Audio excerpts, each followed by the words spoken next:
Everybody has different things in their life that they're dealing with.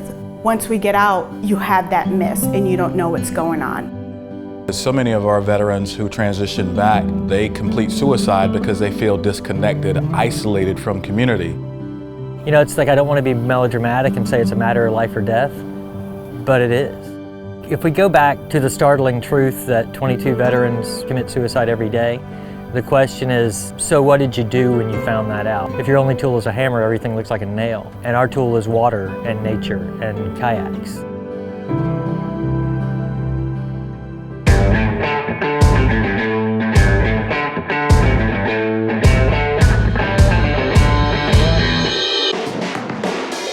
The start of the program is for people like me that have never kayaked, is learning how to kayak. We start off day one and we're in a pool setting. Generally what I say is something like, most of the activities in this class are going to be structured and I have a curriculum to deliver. But I also enjoy a teaching method called self-discovery. All right, everybody ready? You got 30 seconds to do your best. 1, 2, 3. A military person will do what you tell them to do. I can push a kayak into the deep end of the swimming pool and say, on the whistle, jump in the water and go get in that boat. Zero instruction on how that might be done, and they just stay after it trying to get in the boat.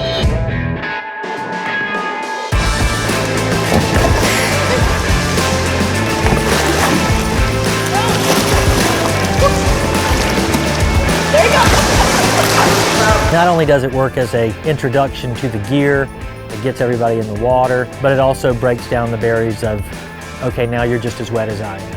Now you're just as good or bad at this as I am. So it starts to grow that sort of comfortability within the group.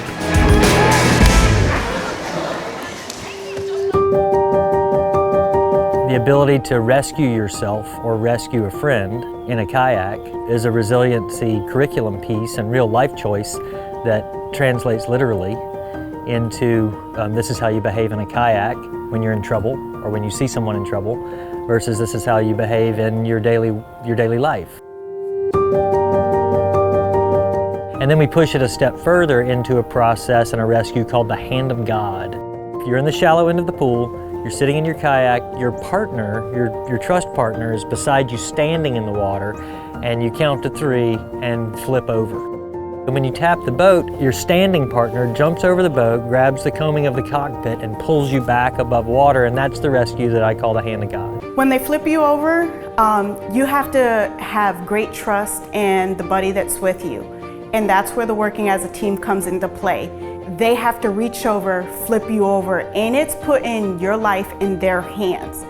And once you get comfortable with that initial shock, then that's when you bond with not only the equipment, with your partner. It's a real transitional moment, you know. It is a place where you found yourself in trouble, in a place where you could die, upside down, underwater. You had to stop and focus and make the rational effort to ask for help, and then help came, and you're back.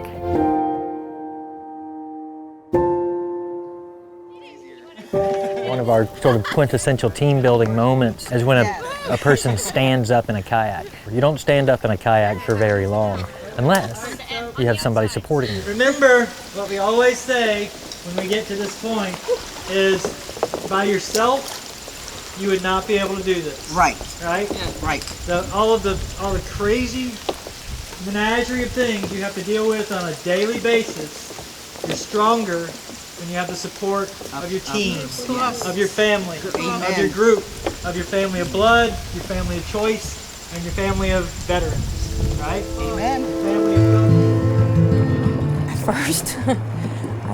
At first it was pretty darn scary because you're on this wobbly thing, but later on we understood that it was to build confidence in the kayak and being steady in the kayak and just building confidence with each other. Outside of the physicality, it's the reconnection to community. When we're in the military, we have our brothers and sisters who are in those trenches with us. And so we have that sense of community that we don't seem to have when we transition out. This program helps to kind of reconnect that for some veterans. No one wants to talk about what's going on in their life. And when you do that and you find other people that maybe you're not the only one that's going through this. And when you meet a new group of people, it puts you into a new support group. So you still have what you need to wake up every day and keep going. And it's hard. Yeah, it's hard. It's real.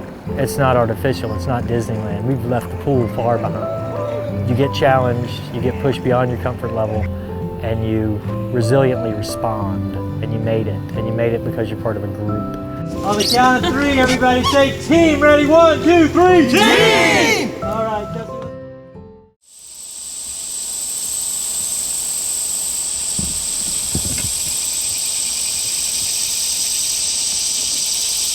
All right, that's 3 minutes.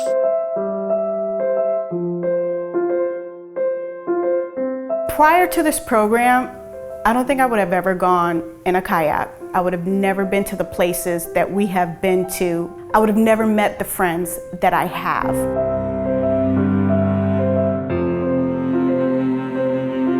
We need each other in order to survive. This is a program that offers engagement with your fellow brothers and sisters.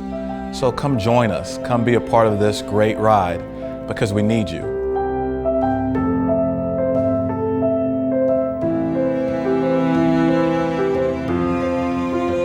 What we're really after here is a miracle, you know? We could save one, if we could just save one. If we could move 22 to 21, that's a start. And it's not something I can do. It's not something you can do. It's something we could do.